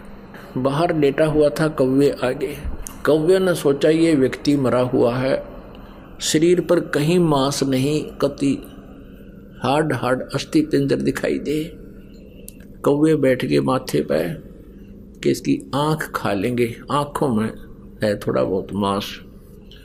जब वो कौवे आकर बैठे, शेख फरीद ने कहा कि कौवे भैया मेरे शरीर पर कहीं मांस तुम्हें मिल जाए वो खा लो, अपना पेट भर लो, पर मेरी आंखें मत खाना, हो सकता है मुझे भगवान का दीदार हो जाए। मेरी आंखें ना खाना, मुझे भगवान के दर्शन की आशा है। यूं कह के फूट फूट कर रोने लग गया कि भगवान मिला नहीं, सारा जीवन व्यर्थ हो गया, अब पता नहीं कितने दिन का जीवन है। तो सोचा कि अगर बाहर ज़्यादा रहूँगा तो ये कौवे फिर खा जाएंगे। धीरे धीरे पैर रस्सी बांध ली और धीरे धीरे अभ्यास हो रहा था, पकड़ के लटक गया और फूट फूट कर रो रहा कि भगवान अल्लाह के दर्शन हुए नहीं आपके, और जीवन अंत हो गया। कौन सी त्रुटि बनी मुझ पापी से, गुरुजी ने जो बताया था मैं सब कर रहा हूं। अब जब ये दशा देखी, कहते हैं जो जन मेरी शरण है, ऐसी पुण्यात्माएं जो हैं वो कभी परमेश्वर कबीर जी की शरण में, उनके सानिध्य में साधना किए हुए होते हैं, जब वो तत्वदर्शी संत रूप में पृथ्वी पर विराजमान होते हैं। उसमें इतनी अच्छी भक्ति बन जाती है कि कई जन्मों तक भी वो अगर पार नहीं होते तो यहाँ भटकते रहते हैं, उसकी तरफ रहती है वो भक्ति, अंश समाप्त नहीं होता, जैसा आप जी के अंदर है। ये सभी पुण्यात्मा जो दूसरे पंथों में या धर्मों में या कहीं किसी और मंदिर मस्जिद गुरुद्वारों में जो जा रहे हैं, ये परमात्मा की भक्ति चाह रहे हैं, कभी ना कभी किसी युग में परमात्मा कबीर देव जी के सानिध्य में भक्ति किए हुए। अब शेख फरीद भी उन्हीं में से, उन पुण्यात्माओं में था जो पार हुआ नहीं। बीच में हम विचलित हो जाते हैं क्योंकि हम भगवान को पहचान नहीं सके, क्योंकि हम सदग्रंथों से परिचित नहीं थे, इसलिए हम विचलित होते रहे। भगवान आकर चले गए, हम यहीं रह गए, वो हम उनके साथ नहीं जा सके क्योंकि हम उनको पहचान नहीं सके, उन पर विश्वास बना नहीं। अब शेख फरीद लटका हुआ रो रहा बुरी तरह। अब कहते हैं जो जन मेरी शरण हो, ताका हूं मैं दास, और गैल गैल लग गया। फिर वो जब लग धरती आकाश, वहां खड़े हो गए कुएं पर जाकर परमात्मा, और रस्सा बांध रखा था, और रस्से को पकड़ कर यूं खींच लिया ऊपर ने, जैसे बाल्टी निकाल लिया करें पानी की कुएं से। शेख फरीद जी जब कुएं में लटका करते थे उल्टे, तो कोई ग्वाले आ जाते थे, पाली होते थे, ये शरारती हुआ करें, वो क्या करते थे, उस रस्से को पकड़कर ऐसे हिला देते थे। शेख फरीद कभी इधर जाकर लगता कुएं का, कभी इधर लगता, ऐसे फिर वो यूं करके बेचारा अपना टाइम पास करता। बच्चे थे, एक दो बार लाल होकर छोड़ कर चले जाते थे। अब उसने सोचा कि आज यू अच्छा उस्ताद आया, इसने तो बाहर ही निकाल लिया। मैं वो ऐसे बाहर खींच रहा था, परमात्मा ने ऊपर खींच दिया, उल्टा लटका हुआ, और कहता है भैया मुझे मत छेड़, तू साधु संतों को दुखी नहीं करते, आप अपना काम करो, मैं अपना काम कर रहा हूं। उल्टे लटके लटके बात कर रहा है, मुझे छोड़ दे वापस। परमात्मा ने कहा आप यहां क्या कर रहे हो? शेख फरीद ने कहा कि मैं परमात्मा के दर्शनार्थ, भगवान के दर्शन के लिए मैं साधना कर रहा हूं। परमेश्वर ने कहा कि मैं हूं भगवान, मैं हूं अल्लाह, मैं हूं अल्लाह अकबर, वो कबीर अल्लाह मैं हूं। शेख फरीद कहता है मजाक ना करे, तू अल्लाह नहीं है। परमात्मा ने कहा और अल्लाह कैसा होता है कि वो तो निराकार है, वो दिखाई थोड़ी देता है। परमेश्वर ने कहा भले आदमी, जब परमात्मा निराकार है और आप कह रहे हो मैं भगवान के दीदार के लिए डले ढोरा हूं, अब देखेगा टट्टू जब के साकार है ही नहीं तो क्या देखेगा तू? अब ऐसे कहते हैं, यहाँ हरियाणा में कहावत है ज्ञान कार गाम का तो चमका ऐसा होया करे। अब उसकी एकदम सारे पुर्जे सीधे हो गए शेख फरीद के, और परमात्मा खड़े सामने। एकदम समझ में आ गया को हो सचमुच परमात्मा कहते हैं एक तरफ तो तू निराकार बतावे बेचून है भगवान, और फिर नो का उसके दर्शन के लिए मैं डले ढो रहा हूं, साधना कर रहा हूं। तो पहले तेनू देख तुम कह के रहे हो और कर क्या रहे हो। तो उसने सोचा शेख फरीद ने, भाई काटे का आदमी 16 ने बात की, विश्वास फिर भी ना क्यों भगवान है, पैर पकड़ दिए नू के नू। यह बात उनको याद है कि कुरान शरीफ में ये लिखा है कि उसके बारे में कोई बाखबर बताओगा। तो उसने नो सोची अल्लाह तो यूँ नहीं हो सकता, लेकिन बाखबर जरूर है, यानी तत्वदर्शी जरूर है। इतनी एक ही सेकंड में सारी बात समझा दी कि निराकार को देखेगा कि तू, फिर जब निराकार है तो फिर क्यों कर रहा है साधना। पैर पकड़ के कहने लगा महाराज मुझे रास्ता बता भगवान का। काजा बता दूंगा। वो खोल दिया रास्ता, बैठ गया। कहने लगे परमात्मा बोले इस शरीर के साथ क्यों दुश्मनी कर रहा है तुम? ये कहीं लिखा किसी शास्त्र में ऐसा करने से भगवान मिलेगा? शेख फरीद कहने लगे मेरे गुरुदेव ने ऐसा बताया। परमात्मा ने कहा वो गुरुदेव तुम्हारे नकली थे। शेख फरीद कहता है महाराज जी निंदा ना करो गुरुदेव की, अब ये श्रद्धालु ऐसे होते हैं। परमात्मा ने सोचा ज्यादा कह दिया तो यू कति कर्म बिगाड़ देगा। परमेश्वर बोले बेटा इस शरीर से तू शत्रुता कर रहा है, ऐसे भगवान नहीं मिलता। कहाँ जी वो तो मुझे समझ में आ गई कैसे नहीं मिला, तभी तो इतना उस समय बीत गया। तो परमेश्वर ने कहा आहार कर, प्रथम अंजल संयम राखे, योग युगत सब सतगुरु भाखे। थोड़ा खावे अवश्य खावे, ज्यादा भी नहीं खावे कि लटके आए जब पेट भर कर कति दड़ी पक्का खा ले, और इतना भी नहीं खावे कि आंत मुस जा और उस कोडा हो जा शरीर। थोड़ा खावे अवश्य, लेकिन सीमित खावे, अल्प, मतलब जितना अपना भक्ति के योग्य ही उसमें, ज़्यादा भी नहीं खावे और कति टाल भी नहीं करे। तो धीरे धीरे उसको खाना मालिक ने शुरुआत करवाई, फल आहार करवा कर फिर कहा भोजन कर और कर भक्ति, मैं बताऊं तेरे को मंत्र ऐसा कर। तब उस शेख फरीद का कल्याण हुआ। परमात्मा कहते हैं लागी का मार्ग और है, लागे चोट काल जाकर के। लागी का मार्ग और है, लागे चोट काल जाकर के, लागे चोट कले जाकर के। कहते हैं जिनके लगन लगी उनकी हालत न्यारी होती है, उनके कलेजे में कसक बनती है परमात्मा के पानी की। बन कुएं में शेख फरीद ने कैसी मीठी बोली भाषा, कुएं में शेख फरीद ने किसी मीठी बोली भाषा, तुम चुन चुन कागा खा लियो रे मेरे हाडों पर का मासा, तुम चुन चुन कागा खा लियो रे मेरे हाडों पर का मासा, मेरे दो नैना मत छेड़ियो रे मोहे राम मिलन की आशा, मेरे दो नैना मत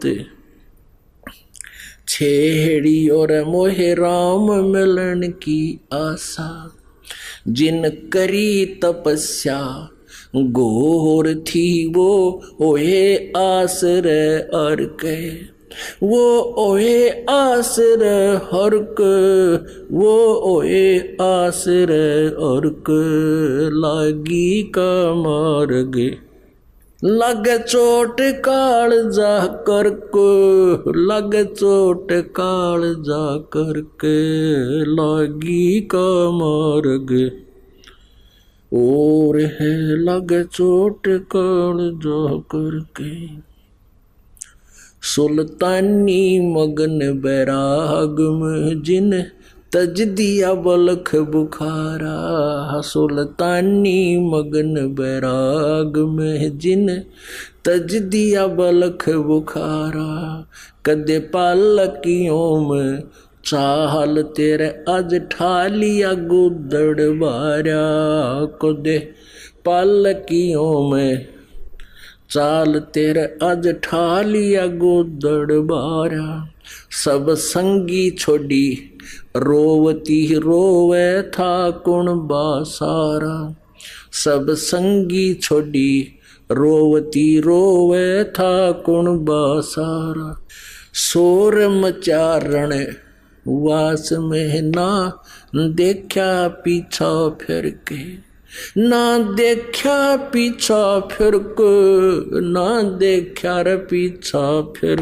के, लागी का मार्ग और है लग चोट काल जा करके, लग चोट काल जा करके, लग चोट काल जा करके, ला बन बीच भरतरी भूप ने एक मारा ताण निशाना, बन बीच भरतरी भूप ने एक मारा ताण निशाना, कोई घड़ी सदी थी आवन की साधु का हो गया आना, कोई घड़ी सदी थी आवन की साधु का हो गया आना, कोई मुआ मर्ग जवा दियो न तारे धरो न बाणा, कोई मुआ मर्ग जवा दियो न तारे धरो न बाणा, वो जिंदा कर दिया ढोर था सस बण्या परीक्षा करके, सस बण्या परीक्षा करके, सस बण्या परीक्षा करके, लागी का मार्ग और है लग चोट काल जा करके, लग चोट काल जा करके, लग चोट काल जा करके, लागी का मार्ग।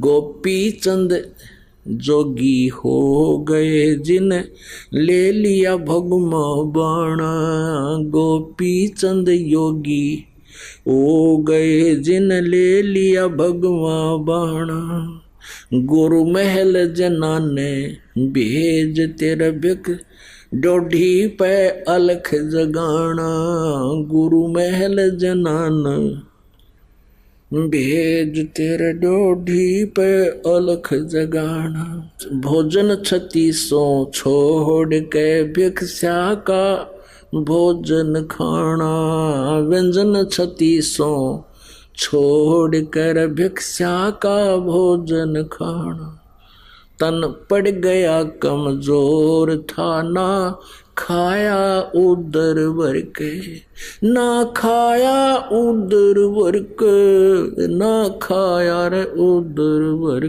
के। लागी का मार्ग और है, लगे चोट काल जा करके, लगे चोट काल जा करके, लगे चोट काल जा करके। लागी का बाजीद कहे उठाओ ऊंट को, लोग कहें ये मुआ। बाजीद कहे उठाओ ऊंट को, लोग कहें ये मुआ। रही कुछ नक्सक बिगड़या है नहीं, बाजीदा अचरज हुआ। कुछ नक्सक उठन आड़ी चीज रही ना, गया ओढ़ सलानी सुआ। रही उठन वाली चीज नहीं, गया ओढ़ सलानी सुआ। कुछ नक्सक बिगड़या है नहीं, बाजीदा अचरज हुआ। कुछ नक्सक बिगड़या है नहीं, बाजीदा अचरज हुआ। जिन किया अचंबा घोर है, तजा राज काल से डर के, तजा राज काल से डर के, तजा राज काल से डर के। लागी का मार्ग और है, लग चोट काल जा करके। लागी का मार्ग और है, लग चोट काल जा करके, लग चोट काल जा करके, लग चोट काल जा करके। पीपा दरिया में कूद गए रजिन, कैसी करी डेठाई। पीपा दरिया में कूद पड़े रजिन, कैसी करी डेठाई। वो नर पाड़ा जीत गए, जिन सिर धड़की बाजी लाई। वो नर पाड़ा जीत गए, जिन सिर धड़की बाजी लाई। कह मंगलानंद चेतियो तुम, सोच समझ मेरा भाई। कह मंगलानंद चेतियो रे तुम, सोच समझ मेरा भाई। बिन चेते ये झूठा शोर है, कुछ जाइयो शुक्र करके, कुछ जाइयो शुक्र करके, कुछ जाइयो रे शुक्र करके। लागी का मार्ग और है, लग चोट काल जा करके। अपन आत्माओं, ये महापुरुषों की गिनती कराई है इस कवि ने, और इसमें उन महापुरुषों का ज्ञान दिया है जिन्होंने परमात्मा के लिए समर्पण किया। अब परमेश्वर कबीर जी कहते हैं ये बातें कहन सुनन की नहीं है, ये कर पाड़न की है। ये गान बजान और कहन सुनन तक सीमित नहीं रखना है, ये ऐसे करना पड़ेगा। और अब कितना आसान तरीका है, परमात्मा के पाने के लिए युगों से प्रयत्न चल रहा है। एक पीपा ठाकुर नाम का राजा था इधर राजस्थान के अंदर, गिगनौर शहर का, गिगनौर का। वो दुर्गा का पुजारी था और उसको दुर्गा जी जो है साक्षात दर्शन देती थी। और एक दिन रामानंद जी चले गए उधर, क्योंकि रामानंद जी को परमेश्वर कबीर जी के ज्ञान का परिचय हो गया था। और परमेश्वर ने कहा था कि आपकी बहुत महिमा है, आम व्यक्ति आपकी बातों पर विश्वास करते हैं और आप महर्षि प्रसिद्ध हो। आप दास ने जो ज्ञान दिया है इसका प्रचार करो। वो परिचित भी हो गए थे, परमात्मा को देख भी चुके थे सतलोक में, रामानंद जी कबीर जी को। एक दिन रामानंद जी ऐसे फिर प्रचार के लिए जाने लग गए। रामानंद जी उसी शहर में चले गए, राजा के यहाँ रुक के। राजा बड़ा धार्मिक था। उस दिन कथा सुनाई रामानंद जी ने जो परमात्मा कबीर देव जी ने परमेश्वर जी ने उनको बता रखा था वो ज्ञान सुनाया सारा। तो पीपा जी ने कहा कि महात्मा जी आपकी बात मुझे जची नहीं कि दुर्गा से ऊपर भी कोई शक्ति है। तो रामानंद जी ने कहा कि आप अपनी देवी से पूछ लेना। अब उसने एक विशेष अनुष्ठान किया करता था, जब उसको दर्शन देती थी विशेष अनुष्ठान करवाया, दुर्गा प्रकट हुई। दुर्गा से पूछा कि माता कोई और भी शक्ति है? तो ये देव जो होते हैं झूठ नहीं बोला करते हैं। उन्होंने कहा कि हाँ भाई और शक्ति है, पर वह तुझे मिला को नहीं, तुझे वो दर्शन नहीं देगी। अब पिपा का खटक गया बात है, भाई दर्शन वो क्या सारा काम होगा। अब क्या किया रामानंद जी ने, फिर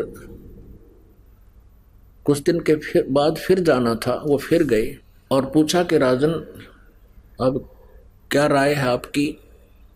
तब पीपा जी ने कहा महाराज जी जो बात आप कह रहे थे वह सच्ची है सारी, दुर्गा से मैंने पूछ लिया, अब मैं तो आपके साथ चलूंगा।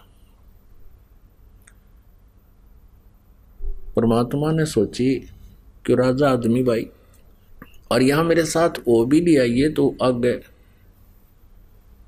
फिर कभी दुखी करेगा। तो उसको कहने लगा कि राजन ठीक है, आपको मैं फिर आऊंगा लेने के लिए, आप फिर आना। अब पीपा ने सोचा कि ये महाराज जी फिर आवेगा और मेरे कसक लाग रही करडी। कहने लगा महाराज जी मेरा तो पल पल भारी हो रहा है, मैं आपके साथ चलूंगा। बहुत समझाया कि राजन वहां जमीन पर सोना पड़ेगा, भूखी सूखी खानी पड़ेगी, अब मैं सब कुछ कर लूंगा। फिर उसने सोचा अकबर चल ठीक है, बोले तो त्याग दे, राज त्याग दिया। अब उनकी पत्नियां भी तैयार हो ली, 3 पत्नी थी पीपा ठाकुर के, 3 औरतें थी, तीनों तैयार हो ली कि हम भी चलेंगे आपके साथ। अब राजा बोला कि महाराज जी ये तो तीनों तैयार हो ली, यू सांग फिर नो का नू रह गया आगे, ये भक्ति करने देनी मेरे को। रामानंद जी कहने लगे काम कर, इनको न्यू कह दे कि अपने गहने हैं और सब आभूषण हैं, अच्छे अच्छे कपड़े यहाँ छोड़ दो, एक तन पर जो कपड़ा पहन रखा है वो साथ ले ले, कह दे फिर कोई दिक्कत नहीं। उसने ऐसा ही कह दिया सबको। अब तीनों के पास राजा कहने लगा कि अपने आभूषण सब यही उतार दो, सिंगल कपड़े पहन लो, एक एक ड्रेस लेकर चलो मेरे साथ। 2 तो ये कहने लगी कि ना जेवर ना छोड़ू मैं, आभूषण ना छोड़े, इतना सोना इतने बढ़िया हार हम ना चलते। फिर वो तीसरी का नाम सीता था। सीता ने सब आभूषण उतार कर वहीं रख दिए, सिंपल साड़ी पहन ली जो सिंपल सी, और वो तैयार हो ली। अब राजा वापस आया, गुरुजी बैठे थे अलग स्थान पर बाहर। कहने लगे गुरुदेव 2 आपत्ति तो टल गई, एक रहेगी वह तैयार हो ली। क्योंकि रामानंद जी को पता था कि स्त्री को अपने आभूषण जानते ही प्यारे हुआ करें, और जिन आभूषण भी त्याग दिए तो वो भक्ति में बाधक नहीं हो सकती, वो पुण्य आत्मा है। और जब ये त्याग देंगी तो ठीक है, कोई दिक्कत को नहीं, फिर भक्ति कर लेंगी। और जब ये आभूषणों की चपटी है तो वहाँ पार पड़े को नहीं, आभूषणों की चपकी रहेंगी तो ये भक्ति की योग्य नहीं है। तो 2 तो नाटकी साथ चालन तो मना कर दिया, एक फिर भी तैयार हो ली। तब रामानंद जी ना के बता के भगवान 2 तो टल गई, एक अब भी रहेगी। रामानंद जी कहने लगे मैं चलता हूँ तेरे साथ। रामानंद जी ने कहा कि बेटी ये देखो हमारे साथ चलेगी, वहाँ 100 तरह के व्यक्ति होते हैं, कोई बुरा कहेगा, कोई भला कहेगा, बदतमीजी करेंगे, आप यही रहो। अक नहीं महाराज जी मुझे भी आत्म कल्याण कराना है। तो रामानंद जी कहने लगे बेटी हमारे साथ चलना है तो कति नी वस्त्र होकर चलेगी। अब सीता बोली जी ठीक है। जब वो साड़ी लागी उतारन कब लो, तब कहने लगे बेटा बस बस बस, तब रामानंद जी कहने लगे, रामानंद जी ने कहा पीपा जी से कि ले ले इस बेटी ने साथ, या तेरा बाधक नहीं पड़ेगी, सहयोग देगी, इसलिए तो कुर्बान हो गई है सब कुछ। और लोक लाज मर्याद जगत की तरण जो तोड़ बगावे, जब कोई राम भगत गत पावे। तो दोनों चले गए, रामानंद जी के वहां रहने लगे। रामानंद जी कहीं बिहार पर चले गए बाहर घूमने के लिए, दूसरी तरफ सत्संग करने के लिए। उनको कहा कि तुम यही रहना, मैं 10-15 दिन में आऊंगा। वो दोनों जने आश्रम में छोड़ दिए। उन्होंने सुन रखा था कि भगवान कृष्ण जी की द्वारका जलमग्न होगी, जल में डूबेगी। वो दोनों सीता और पीपा दोनों घूम रहे थे, पति पत्नी यानी भक्त भक्तनी। वहां एक पाली था, उससे पूछा कि कहते हैं भगवान श्री कृष्ण जी की द्वारका थी यहाँ पर, क्या अब भी भगवान यहाँ रहते हैं? पाली बोला हाँ यहीं रहते हैं, ये अंदर है, इसमें इस दरिया के अंदर है। अब उन्होंने दोनों ने सोचा कि गुरुजी आमे तब तक भगवान को मिलाते हैं, बोले बाले होते हैं भक्त। उसने कम्मे आदमी की बातों पर विश्वास कर लिया कि यहाँ है भगवान की द्वारका नीचे। ग्वाल बाल भी है वहाँ पर, खूब खेलते हैं वहाँ पर। उन दोनों ने सलाह मिला ली, गुरुजी आमे तब तक अब तक यहाँ भगवान से मिलाते हैं। चलो, दोनों ने सोचकर कदम छलांग लगा दी दरिया में। अब परमेश्वर कबीर देव जी ने उस दरिया के अंदर ही द्वारका रच दी उन भक्तों के लिए। अब 7 दिन वहां रहे, ग्वाल बाल भी तैयार कर दिए, के लागे भगवान ने, और श्री कृष्ण का रूप बना के वहां घूम रहे हैं। 7वें दिन वो चलन लगे वापस, भगवान हम जाओ, हमारे गुरु जी आने वाले हैं। तब कहते हैं श्री कृष्ण रूप में परमेश्वर पूर्ण ब्रह्म ने एक अंगूठी निकाल कर दे दी और पीपा जी को परा दी। उस पे लिखा था कृष्ण। अब कहते हैं क्रय करावा साइया, कबीर परमेश्वर ही तीनों लोकों में प्रवेश करके सबका धारण पोषण करता है, यानी सबका जो भी कार्य है वही करता है। अब वो स्वयं अपनी महिमा नहीं कराता। अब उधर से क्या था, जब उस पाली ने देखा कि 2 वो साध्वी और साधु भगत भक्तनी दरिया में डूब कर मर गए और खेतों में काम कर रहे थे, वो उनको आवाज़ लगाई कि भागियो भागियो। वो बाजे आए 10-20 आदमी। क्या हो गया कि भगत और भगतनी डूब गए नीचे। कैसे डूब गए कि मेरे से पूछ रहे थे द्वारका है यहाँ, मैंने वैसे मजाक कर दिया कि यहाँ है।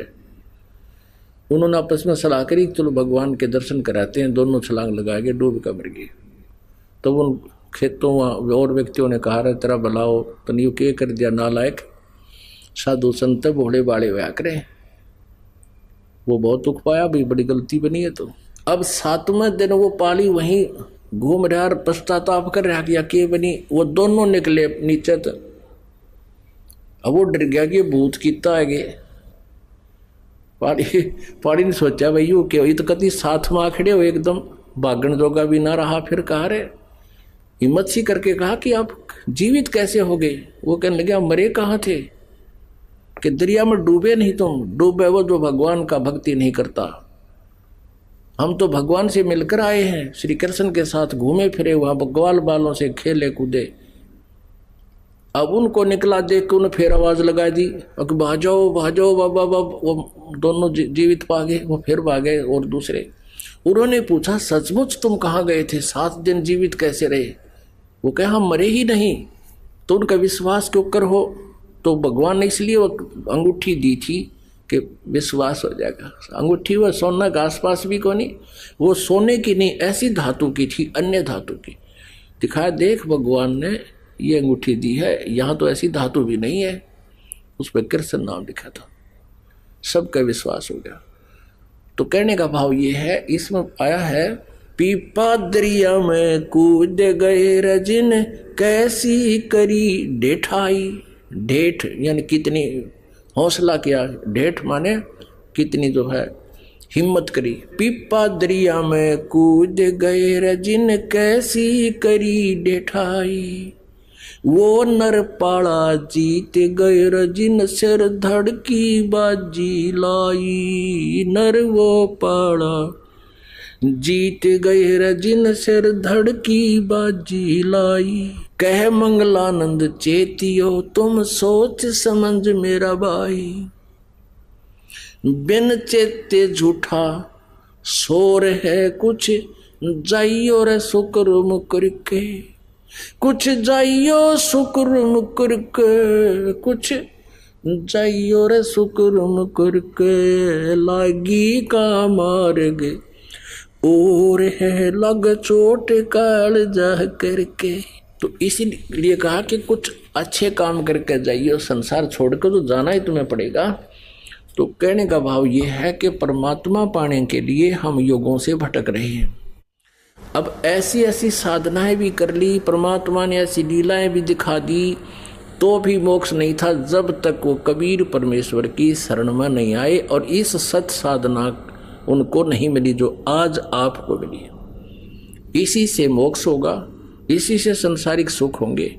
अब ये पीक टाइम था, वहां कुछ भक्ति उनकी कराकर परमात्मा लाते रहे। कहते सोचल छिद्र मैं करूं अपने जन के काज। शेख फरीद के पास पहुंच के उनकी भक्ति बढ़ा दी, सत भक्ति करवाई। तो पुण्यात्माओं, आपके ऊपर कितनी मेहर मान की वो सतनाम और असली नाम सीधे ही मिल रहे हैं आपको।